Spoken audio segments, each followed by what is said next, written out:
I am slammed awake as my head and entire body smash into the window. I look around. I'm wiping the blood dripping from my eye. And I see my son, who's only 9 years old at the time, trying to push himself up off of the floor. He's wedged between the seats. There's bags covering him. He had been asleep on the back bench, on top of a bunch of duffel bags, not wearing a seatbelt, of course. And everything now is happening in slow motion.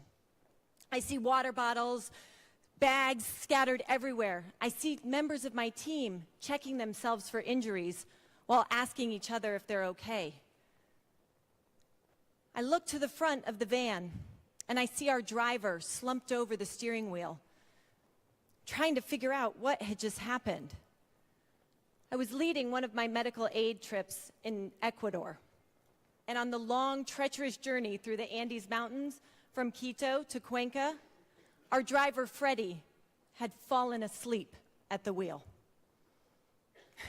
By some unbelievable miracle, when Freddie nodded off, he slumped to the left, pulling the steering wheel in the van into the side of the mountain instead of the other way, which would have caused our death off the side of the cliff.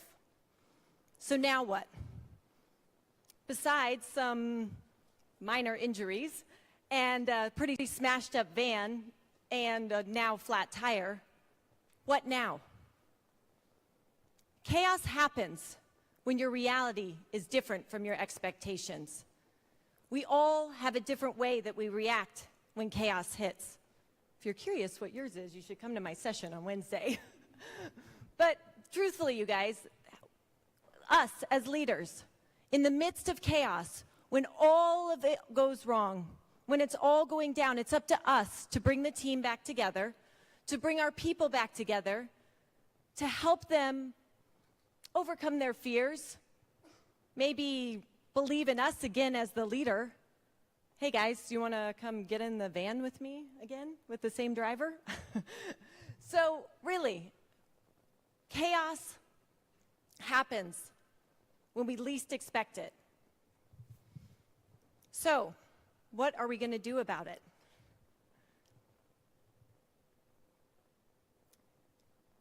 As I said, our reality is never as it seems.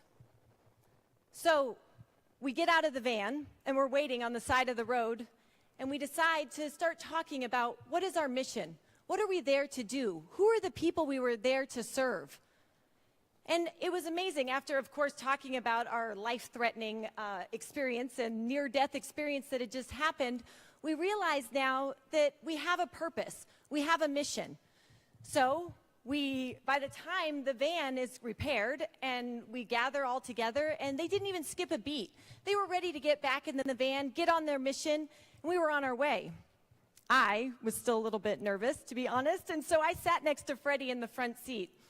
And Freddie and I talked. I was handing him snacks, gum. I mean, I knew he wasn't going to fall asleep again, but I was honestly a little bit nervous. So I'm handing him snacks and we're talking, but we started talking about Freddie's life. We started talking about what it was like for him growing up in Ecuador. What were his hopes and dreams and what got him excited?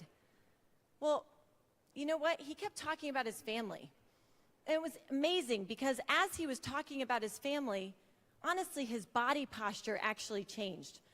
His look in his eyes, his voice, he actually started to become happy, like he had a purpose.